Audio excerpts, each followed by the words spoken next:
दोपहर के करीब 12 बज रहे थे। घर के बाहर लोगों की भारी भीड़ जमा थी।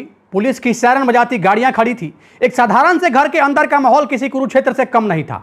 घर की चाची चिल्ला रही थी कि इस घर में कोई गैर मर्द घुसा है। घर की बेटी कसम खा रही थी कि घर में कोई नहीं है। पुलिस परेशान थी क्योंकि उन्होंने घर का कोना कोना छान मारा था, लेकिन वहां कोई नहीं मिला। पुलिस वापस लौटने ही वाली थी कि तभी घर में रखे एक पुराने भारी भरकम लोहे के बक्से के अंदर एक हल्की सी आवाज आई। किसी के खांसने की आवाज, किसी के कराहने की आवाज। पुलिस ने जब उस बक्से का ताला तोड़कर उसे खोला तो अंदर से जो निकला उसे देखकर वहां मौजूद हर इंसान की आंखें फटी की फटी रह गई। दोस्तों, आज की यह कहानी एक ऐसे खौफनाक मंजर की कहानी है जिसने पूरे कानपुर शहर को हिलाकर रख दिया। यह कहानी सिर्फ एक प्रेम प्रसंग की नहीं है, बल्कि उस 45 मिनट के खौफनाक पल की है जब एक इंसान जिंदगी और मौत के बीच झूल रहा था। वो एक ऐसा सच था जिसने एक परिवार की इज्जत को तार तार कर दिया। उस बक्से के अंदर आखिर कौन था और वहां तक वह कैसे पहुंचा और आखिरकार उस बक्से के अंदर वह कर क्या रहा था, यह सब जानकर आपके रोंगटे खड़े हो जाएंगे। कानपुर, उत्तर प्रदेश का कानपुर एक ऐसा शहर जो अपनी भाग दौड़ भरी जिंदगी और अपनी अनूठी संस्कृति के लिए जाना जाता है। इसी शहर के चकेरी थाना इलाके में एक बस्ती है। यहां रहने वाले लोग मध्यम वर्गीय परिवार से आते हैं। सबकी एक दूसरे से जान पहचान होती है। हर कोई एक दूसरे के सुख दुख में शामिल होते हैं। और इसी मोहल्ले में एक लड़की रहती थी जिसकी उम्र शादी के लायक हो चुकी थी। उसके परिवार में उसकी मां और एक बड़ा भाई था। घर की जिम्मेदारी मां और भाई के कंधों पर थी। मां पास ही एक फैक्ट्री में काम करती थी और भाई खेती और ट्रैक्टर चलाने का काम करता था। लड़की के घर के ठीक बगल में यानी आंगन से सटा हुआ ही उसके चाचा का भी घर था। चाचा के परिवार में चाची और उनका एक बेटा था। संयुक्त परिवार तो नहीं था, लेकिन घर अगल बगल होने की वजह से दोनों परिवारों का एक दूसरे के घर आना जाना हमेशा लगा रहता था। चाची की नज़र बहुत तेज थी। वो घर की सबसे बड़ी और जिम्मेदार महिला मानी जाती थी। और उसी मोहल्ले में लड़की के घर से महज 7 घर छोड़कर एक लड़का रहता था। उसका नाम था दीपू। दीपू एक साधारण सा नौजवान था। उम्र यही कोई 25 के आसपास थी। दीपू का उस लड़की के घर के सामने से अक्सर जाना आना होता। शुरुआत में यह सिर्फ नजरों का खेल था। आते जाते एक दूसरे को देखना, फिर मुस्कुरा देना और फिर धीरे धीरे बातों का सिलसिला शुरू हो गया। यह सब बहुत गुपचुप तरीके से अभी तक चल रहा था। पिछले 2.5 सालों से दीपू और उस लड़की के बीच अफेयर चल रहा था। दोनों घंटों फोन पर बातें करते। जब घर में कोई नहीं होता तो लड़की दीपू को मिलने के लिए अपने घर बुला लिया करती। इनका मिलने का तरीका भी बहुत अनोखा था। जब घर खाली होता तो लड़की पड़ोस में एक छोटा सा पत्थर फेंकती। वह दीपू के लिए एक इशारा होता कि रास्ता साफ है, आ जाओ। यह सिलसिला काफी लंबे समय से चल रहा था और किसी को कानो कान इस बात की खबर नहीं थी। दीपू अक्सर उस लड़की के घर आता और जाता और दोनों एक दूसरे के साथ वक्त भी बिताते। और फिर दीपू अपना काम करने के बाद चुपके से वहां से निकल जाता। उन्हें लगता था कि उनका यह राज हमेशा राज ही रहेगा। लेकिन दोस्तों, कहते हैं ना कि पाप और प्यार कभी छुपाए नहीं छुपते। एक ना एक दिन वह सबके सामने आ ही जाते हैं। और इस कहानी में वह दिन था शुक्रवार का। शुक्रवार की सुबह सर्दी का मौसम दस्तक दे चुका था। रोज की तरह सुबह सुबह लड़की का बड़ा भाई अपना ट्रैक्टर स्टार्ट करके काम पर निकल गया। कुछ देर बाद घर का सारा काम निपटाकर लड़की की मां भी फैक्ट्री के लिए निकल गई। घर में सिर्फ वह लड़की अकेली थी। एक तरफ सन्नाटा था और दूसरी तरफ जवानी का उत्साह। लड़की ने तुरंत अपने फोन से दीपू का नंबर मिलाया। घंटी बजी और दूसरी तरफ से दीपू ने फोन उठाया। लड़की ने धीमी आवाज में कहा, घर खाली है, तुम आ जाओ। दीपू तो जैसे हमेशा इसी कॉल का इंतजार करते रहता। उसने अपनी बाइक स्टार्ट की और सुबह के करीब 11:30 बजे लड़की के घर के बाहर पहुंच गया। दीपू ने अपनी बाइक को थोड़ी दूर खड़ा किया ताकि किसी को शक ना हो और उसने दबे पांव घर में एंट्री ले ली। लड़की ने मेन गेट अंदर से बंद कर लिया। दोनों बहुत खुश हुए। उन्हें लग रहा था कि आज का पूरा दिन उनका है। वह एक कमरे में बैठे और बातें करने लगे। लेकिन उन्हें इस बात का जरा भी अंदाजा नहीं था कि आज उनकी किस्मत उनका साथ छोड़ने वाली थी। उधर बगल वाले घर में चाची अपने काम में लगी हुई थी और अचानक उन्हें कुछ खटपट की आवाज सुनाई दी। पहले तो उन्होंने इसे नजरअंदाज किया, लेकिन फिर उन्हें किसी के फुसफुसाने की आवाज जैसे ही आई, चाची को शक हो गया। उन्हें पता था कि घर पर लड़की के अलावा और कोई नहीं है। फिर यह दूसरी आवाज किसकी है, और वह भी किसी मर्द की। चाची के कान पूरी तरीके से खड़े हो गए। वह दबे पांव लड़की के घर के गेट तक आई। दरवाजा अंदर से बंद था। उन्होंने कान लगाकर सुना। अंदर से हंसी मजाक की दबी हुई आवाजें आ रही थी। चाची का शक अब यकीन में बदल गया था। उनका पारा 7वें आसमान पर पहुंच गया। एक कुंवारी लड़की के घर में दिन दहाड़े कोई गैर मर्द आखिर कैसे घुस सकता है? यह बात चाची को बर्दाश्त नहीं हुई। चाची ने तुरंत दरवाजे पर दस्तक दी और दस्तक देने के बाद उसने कहा कि दरवाजा खोलो, अंदर कौन है तेरे साथ? चाची की तेज आवाज ने घर के अंदर के उस माहौल में भूचाल ला दिया। अंदर कमरे में बैठी लड़की और दीपू के पूरी तरीके से होश उड़ गए। दीपू के माथे पर पसीना आ गया। लड़की का दिल और जोर जोर से धड़कने लगा। वह समझ गई कि चाची आ गई है। अगर दीपू पकड़ा गया तो आज तो कयामत आ जाएगी। भाई और माँ उस घर में घुसने नहीं देंगे और मोहल्ले में जो बदनामी होगी वो तो अलग होगी। क्या हुआ चाची? मैं तो कपड़े बदल रही हूँ, लड़की ने अंदर से घबराए हुए आवाज में कहा। मुझे बेवकूफ मत बनाओ, मैंने अंदर किसी मर्द की आवाज सुनी है। दरवाजा खोल वरना मैं तोड़ दूंगी, चाची ने गुस्से में कहा। अब लड़की के पास सोचने का वक्त बिल्कुल नहीं था। दीपू कमरे में पागलों की तरह इधर उधर छुपने की जगह ढूंढने लगा। पलंग के नीचे जगह तो बिल्कुल नहीं थी, अलमारी भी बहुत छोटी थी। तभी लड़की की नजर कमरे के कोने में रखे उस पुराने लोहे के बक्से पर पड़ी। यह वही बक्सा था जिसमें सर्दियों की भारी भरकम रजाइयां रखी जाती थी। तुम इसमें छुप जाओ, लड़की ने बक्सा खोलते हुए कहा। अब दीपू घबरा गया। उसने कहा, मैं इसमें कैसे छुपूंगा? मुझे सांस लेने में दिक्कत होगी। प्लीज प्लीज दीपू, चाची दरवाजा तोड़ देगी, बस 5 मिनट की बात है, मैं उन्हें भगाकर तुम्हें यहां से बाहर निकाल लूंगी। लड़की ने मिन्नतें की। दीपू के पास और कोई दूसरा चारा नहीं था। वह उस बक्से में घुस गया। बक्से में पहले से ही रजाइयां भरी हुई थी। दीपू किसी तरह सिकुड़कर अंदर लेट गया। लड़की ने ऊपर से एक रजाई डाल दी और बक्से का ढक्कन बंद कर दिया। सिर्फ बंद ही नहीं किया बल्कि डर के मारे उसने बक्से पर बाहर से एक बड़ा सा पीतल का ताला भी जड़ दिया। लड़की ने अपने कपड़े थोड़े अस्त व्यस्त किए और जाकर मेन गेट का दरवाजा खोल दिया। सामने चाची खड़ी थी, पूरी तरीके से आग बबूला थी और वो आते ही कहती है, कहाँ है वो लड़का? कौन लड़का चाची? यहां तो कोई नहीं है, मैं तो सो रही थी। लड़की ने झूठ का सहारा लिया, लेकिन चाची कच्ची खिलाड़ी नहीं थी। उसने अपने बेटे को आवाज लगाई। चाची का बेटा भागता हुआ वहां आया। चाची ने उससे कहा, इसने अंदर किसी लड़के को छुपाया है, तुम जल्दी से इसके भाई और मां को फोन करो। लड़की की चेहरे की रंगत उड़ गई। उसने चाची से बहस करनी शुरू कर दी। आप मुझ पर झूठा इल्जाम लगा रही हैं, मेरे घर में कोई नहीं आया है। लेकिन चाची ने उसकी एक न सुनी। चाची ने बाहर निकलकर मेन गेट पर बाहर से कुंडी लगा दी ताकि अगर कोई अंदर हो तो वह भाग न सके। इसके बाद मोहल्ले में तमाशा शुरू हो गया। चाची ने शोर मचाना शुरू कर दिया और देखते ही देखते आसपास के लोग जमा हो गए। करीब आधे घंटे बाद लड़की का बड़ा भाई ट्रैक्टर छोड़कर भागता हुआ घर पहुंचा। पीछे पीछे मां भी आ गई। मां और भाई के आते ही घर में पूरी तरीके से कोहराम मच गया। चाची ने उन्हें सारी बात बताई। भाई ने गुस्से में घर का कोना कोना छान मारा। वो छत पर गया, बाथरूम में देखा, रसोई में देखा, लेकिन दीपू कहीं नहीं मिला। लड़की छाती पीट पीट कर रोने लगी और वह कहने लगी, मेरी चाची मुझे बदनाम करना चाहती है, यह लोग मुझसे जलते हैं, मेरे घर में कोई नहीं आया है। भाई भी कुछ देर के लिए असमंजस में पड़ गया। घर तो पूरा खाली था।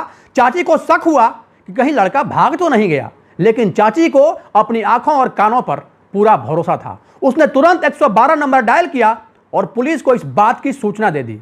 दोपहर के करीब 12 बज चुके थे। पुलिस की एक जिप्सी सायरन बजाती हुई घर के बाहर आकर रुकी। चकेरी थाना के पुलिस वाले घर के अंदर दाखिल हुए। पुलिस को देखकर वहां का माहौल और भी तनावपूर्ण हो गया। क्या मामला है? इंस्पेक्टर ने पूछा। चाची ने आगे आकर कहा, साहब, इस लड़की ने अपने यार को कमरे में छुपा रखा है, आप उसे ढूंढ कर निकालिए। पुलिस ने अपनी रूटीन इन्वेस्टिगेशन शुरू की। उन्होंने पूरे घर की तलाशी ली, एक एक दरवाजा खोलकर देखा, लेकिन पुलिस को कुछ भी हाथ नहीं लगा। पुलिस वाले झल्ला गए। उन्होंने चाची से कहा, माताजी, आपका शायद दिमाग खराब हो गया है, यहाँ कोई नहीं है, खामखा आप लोग पुलिस का वक्त बर्बाद कर रहे हैं। और ये कहकर पुलिस जाने के लिए जैसे ही मुड़ी, तभी चाची के बेटे ने जोर से कहा, रुकिए इंस्पेक्टर साहब, आपने सब जगह देख लिया, लेकिन इस कमरे में रखे इस बड़े बक्से को तो नहीं देखा। सबकी नजरें उस लोहे के बक्से पर टिक गई, वही बक्सा जिस पर एक बड़ा सा ताला झूल रहा था। लड़की का दिल धक से रह गया, उसके पैर कांपने लगे। अगर बक्सा खुला तो उसकी जिंदगी तबाह हो जाएगी। पुलिस वाले बक्से की तरफ बढ़े। इंस्पेक्टर ने बक्से पर डंडा मारा, अंदर से कोई आवाज नहीं आई। इस बक्से की चाबी लाओ, इंस्पेक्टर ने कड़क आवाज में लड़की से कहा। लड़की पूरी तरीके से घबरा गई, उसकी आवाज हलक में सूख गई। उसने हकलाते हुए कहा, साहब, वो उसकी चाबी तो खो गई है, मेरे पास चाबी नहीं है। लड़की का यह बहाना चाची को और भी खटक गया। चाची ने कहा, साहब यह झूठ बोल रही है, लड़का इसी बक्से में है। पुलिस ने लड़की से फिर सख्ती से कहा, देख लड़की, या तो चाबी दे दे या हम ताला तोड़ देंगे। लड़की ने रोते हुए कहा, सर आप मेरी बात क्यों नहीं मान रहे हैं? जब मैं कह रही हूं कि कोई नहीं है तो मेरी चाची की बातों में आप क्यों आ रहे हैं?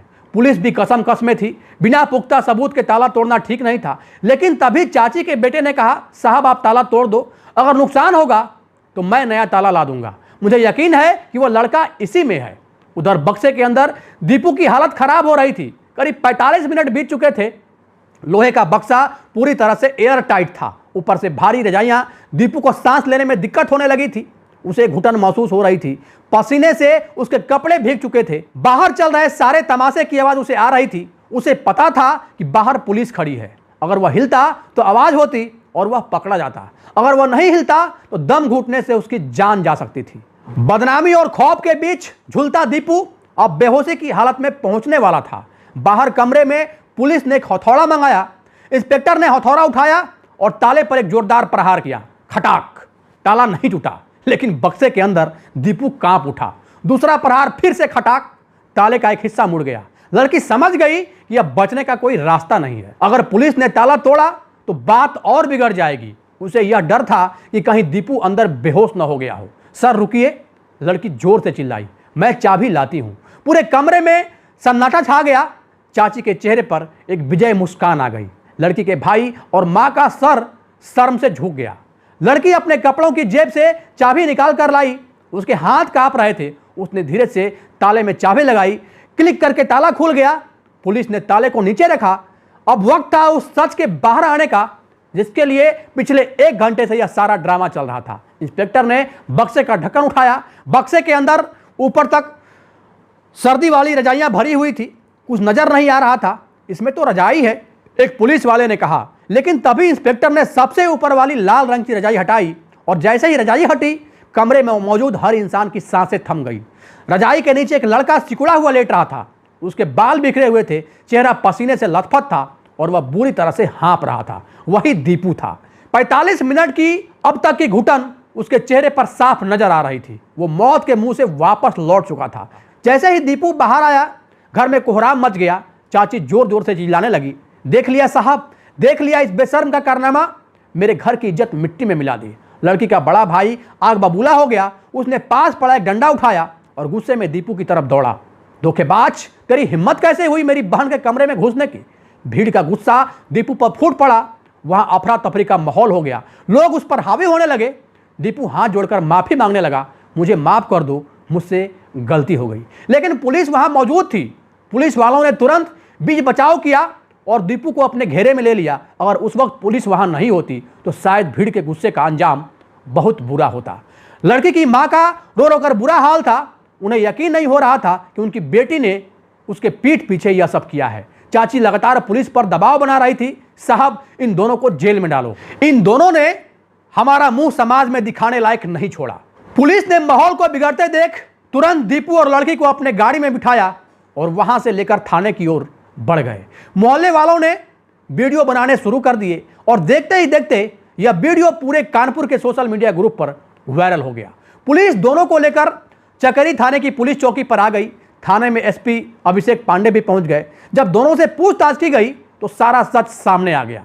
दीपू ने कबूल किया कि उसका और उस लड़की का पिछले 2.5 साल से अफेयर चल रहा है। ईंट फेंक कर बुलाने वाले उस सीक्रेट कोड का भी खुलासा हुआ। दीपू ने बताया कि जब लड़की ने उसे बक्से में बंद किया तो उसे लगा कि वह अब जिंदा बाहर नहीं आएगा। अंधेरे और घुटन इस कदर थी कि वह बेहोश होने ही वाला था कि बक्सा खुल गया। लड़की ने अपना जुर्म कबूल कर लिया। उसने कहा कि वह दीपू से बेइंतहा प्यार करती है और डर की वजह से उसने दीपू को बक्से में छुपा दिया था। उसे लगा कि चाची के जाते ही वह दीपू को बाहर निकाल लेगी, लेकिन बात इतनी बढ़ जाएगी इसका उसे अंदाजा बिल्कुल नहीं था। मामला पुलिस स्टेशन तो पहुंच गया था, लेकिन कानूनी तौर पर पेंच अभी भी फंस रहा था। एसपी अभिषेक पांडे ने बताया कि लड़का और लड़की दोनों बालिग हैं और भारत के कानून के मुताबिक अगर 2 बालिग आपसी सहमति से एक साथ हैं तो वह कोई अपराध नहीं है, जब तक कि लड़की कोई आरोप न लगाए कि उसके साथ जबरदस्ती हुई है। और यहां तो लड़की ने खुद लड़के को अपने घर बुलाया था। चाची और उनकी बहू लगातार रिपोर्ट लिखाने की मांग कर रही थी, वह चाहती थी कि दीपू को जेल भेजा जाए, लेकिन लड़की की मां और भाई इस मामले को और तूल देना नहीं चाहते थे। वह जानते थे कि अगर मामला कोर्ट कचहरी गया तो लड़की की शादी कभी नहीं हो पाएगी और उनकी रही सही इज्जत भी चली जाएगी। उन्होंने कोई लिखित शिकायत देने से मना कर दिया क्योंकि कोई औपचारिक शिकायत दर्ज नहीं हुई, इसलिए पुलिस ने उन्हें सख्त हिदायत देकर छोड़ दिया। लेकिन क्या कहानी यहीं खत्म हो गई? कानूनी तौर पर शायद हाँ, लेकिन सामाजिक तौर पर उस परिवार की बर्बादी की यह सिर्फ एक शुरुआत थी। दोस्तों, यह कहानी सिर्फ एक बक्से के प्रेमी की नहीं, यह कहानी हमारे सोसाइटी की उस कड़वी सच्चाई की है जहां डर और अविश्वास ने हमारे घरों को स्थान बना लिया है। जरा सोचिए, उस लड़की ने सच बोलने के बजाय अपने प्रेमी को बक्से में बंद करना क्यों बेहतर समझा? क्योंकि उसे पता था कि उसका सच स्वीकार करने वाला कोई नहीं है, क्योंकि उसे पता था कि हमारी सोसाइटी में इज्जत की कीमत जान से ज्यादा होती है। 45 मिनट, जी हां 45 मिनट तक वो लड़का उस घुटन भरे बक्से में बंद रहा और अगर पुलिस को आने में और 15 मिनट की देरी हो जाती तो शायद जब बक्सा खुलता तो उसमें से एक जिंदा लड़का नहीं बल्कि एक लाश बाहर आती। और अगर ऐसा होता तो क्या होता? वो एक समान प्रेम प्रसंग नहीं बल्कि एक रहस्यमयी हादसा बन जाता। लड़की पर इल्जाम लगता, उसका परिवार तबाह हो जाता और दीपू की जान चली जाती। यह घटना सिर्फ हंसने या मजाक उड़ाने के लिए नहीं है, यह एक चेतावनी है उन युवाओं के लिए जो जवानी के जोश में बिना सोचे समझे कदम उठा लेते हैं। प्यार करना गलत नहीं है और मैं प्यार के खिलाफ बिल्कुल नहीं हूं, लेकिन प्यार को इस तरह चोरी छुपे एक गुनाह की तरह अंजाम देना बिल्कुल गलत है। अगर आपको किसी से प्यार है तो अपने परिवार को भरोसा में लीजिए। छुप कर किए गए काम हमेशा तबाही का रास्ता ही खोलते हैं। और यह चेतावनी उन परिवार के लिए भी है जिन्होंने अपने घर के माहौल को इतना सख्त बना रखा है कि उनके बच्चे उनसे अपने दिल की बात कहने में पूरी तरीके से डरते हैं। अगर उस लड़की के घर का माहौल ऐसा होता कि वह अपनी मां से बात कर पाती तो शायद उसे अपने प्रेमी को बक्से में बंद करने की यह नौबत कभी नहीं आती। आज वह लड़की अपने ही घर में एक कैदी की तरह बंद है। उसकी मां की आंखों के आंसू सूख चुके हैं, भाई किसी से नजरें मिला नहीं पा रहा है और दीपू को शायद अब अपनी गलती का एहसास हो गया है। लेकिन उस एक गलती ने दो परिवार की शांति हमेशा के लिए छीन ली। दोस्तों, इस घटना को बताने का उद्देश्य किसी को परेशान करना नहीं, किसी के भावनाओं को आहत करना नहीं, किसी के अंतरात्मा को चोट पहुंचाना नहीं, बल्कि आपको सचेत करना है, आपको जागरूक करना है। आपको यह बताना भी है कि आप अपने आसपास हो रही घटनाओं से सीखें और अपनी जिंदगी में ऐसी गलतियां बिल्कुल ना दोहराएं। रिश्तों में ईमानदारी और परिवार में विश्वास होना बहुत जरूरी है। अगर आपको यह कहानी पसंद आई हो तो इसे लाइक जरूर करें और अपने परिवार और दोस्तों के साथ शेयर करें ताकि वह भी इससे कुछ सीख सकें। और ऐसे ही दिल दहला देने वाले सच्ची घटनाओं को जानने के लिए हमारे चैनल जनतक न्यूज को सब्सक्राइब करना न भूलें। और हाँ, इस पूरे मामले पर आपकी क्या राय है?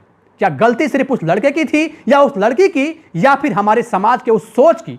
कमेंट करके अपनी राय निष्पक्षता के साथ जरूर बताएं। मिलते हैं अगली वीडियो में एक नई कहानी, एक नए सच के साथ। तब तक के लिए जहां भी रहें सावधान रहें, सुरक्षित रहें, अपना ख्याल रखें। जय हिंद, जय भारत।